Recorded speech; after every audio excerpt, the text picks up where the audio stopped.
एक म्हण आहे बघा, हा कळते पण वळत नाही. जर तुम्ही लावत नसाल तर लावू नकाच, जबरदस्ती नाही. महाराष्ट्र शासन वन विभाग तुम्हाला म्हणतात झाड लावा, वृक्ष लागवड करा, संवर्धन करा, पण आपण जर लावत नसो ना, नका लावू, फरक काहीच पडत नाही. परंतु वन विभागाची जी जमीन आहे, ते डोंगरदरी पहाड आहे, जंगल आहे, त्याला आग सुद्धा लावू नका. झाड लावत तर नाही पण आग तरी लावू नका. याचं कारण मित्र तुला सांगतोय. अरे जंगलामध्ये मी आग लावतोय, त्या जंगलात झुडपं असतात, वेली असतात, लहान लहान कीटक असतात, मुंगी माकोडे असतात, चिमण्यांचे पाखरांचे घरटे असतात. त्या घरट्यामध्ये त्यांची अंडी असतील, त्याची छोटी छोटी पिल्ले असतील. त्याला उडताही येत नाही, धावताही येत नाही. आणि आपण जे आग लावतो ना, त्या आगीमुळे तिथले छोटे छोटे अंडे, पिल्ले, ते कीटक सगळे जळून खाक होतात.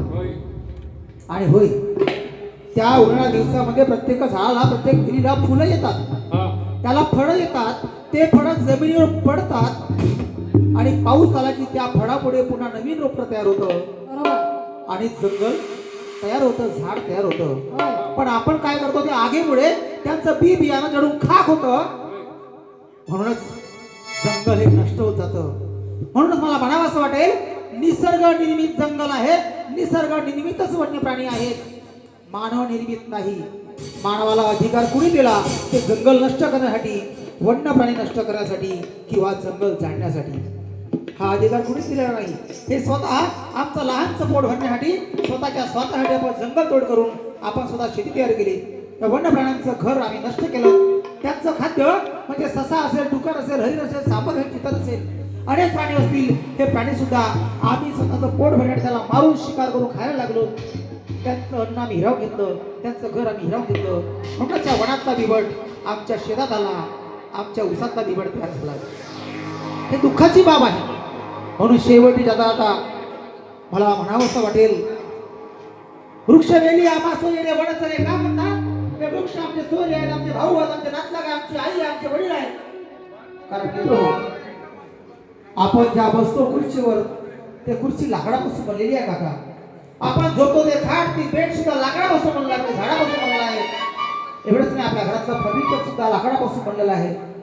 एवढंच नाही, शेवटचे सरणावरचे लाकड सुद्धा ह्या झाडामुळेच मिळतात. म्हणजे विचार करा माहुल्यांनो, विचार करा दादांनो, हे लाकडामुळेच सर्व काही मिळतं. मग लाकड मागीचे झाड आमचा दुश्मन कधीच नाही. ते आमचे सोयरे आहेत, आमचे नातलग आहेत, ते आमचे दैवत्य आहेत. म्हणूनच संत तुकारामाने म्हटलं होतं, वृक्ष वेली आम्हा सोयरे वनचरे. हे काही चुकीचं नाही. जर संत तुकाराम महाराजांना कळलं तर आम्हाला कळला काहीही हरकत नाही. त्या काळात संतांनी, संत माऊलींनी सांगितलं, आज आपण किती लेकर आहोत, वंशज आहोत, आम्हाला कळायला पाहिजे, वृक्ष लागवड करायला पाहिजे, संवर्धन करायला पाहिजे. म्हणून शेवटी आता एका गीताच्या माध्यमातून मला सांगायचं आहे,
काळजी घेऊ वावर शेतात मिळून जाऊ आपल्या जीवाची काळजी घेऊ वावर शेतात मिळून जाऊ आपल्या जीवाची काळजी घेऊ हे माझ्या दादा हे माझ्या भाऊ हे माझे ताई हे माझे मावशे नको जाऊ व मार जाऊ व मार तरी तुरा नाही नको जाऊ व मार जाऊ व मार सोडू व या झाडाले नको जाऊ व मार जाऊ व